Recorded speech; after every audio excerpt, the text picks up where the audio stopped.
ఫైనల్గా మనం అయితే అల్లు రామలింగయ్య గారి ఇంటికి అయితే చేరుకున్నామండి. ఇక్కడ మనకు కనిపిస్తుంది కదా, ఇదే అల్లు రామలింగయ్య గారు నివసించిన ఇల్లు. ఈ ఇంట్లోకి వెళ్ళి మనం ఆయన గురించి ఇంట్రెస్టింగ్ విషయాలు ఇంకేమన్నా తెలుస్తుందేమో చూడాలి. ఓకే అండి. సరే అండి, వస్తాం.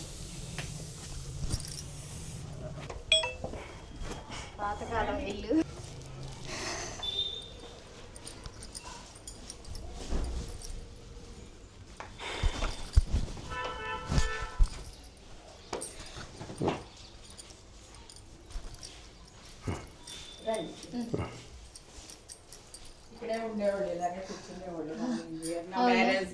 ఓకే, మీకేమవుతారు మేడం? సార్ మా హస్బెండ్ తాతయ్య అండి. మీ హస్బెండ్ గారికి అంటే మా మామగారు వాళ్ళ మామగారు నాన్న అల్లు రామలింగయ్య గారు బ్రదర్స్. ఓకే, అయితే మీకు మొత్తానికి చుట్టాలు మీరు అల్లు రామలింగయ్య గారు. బ్లడ్ ఇక్కడికి వచ్చి ఉండేవారా?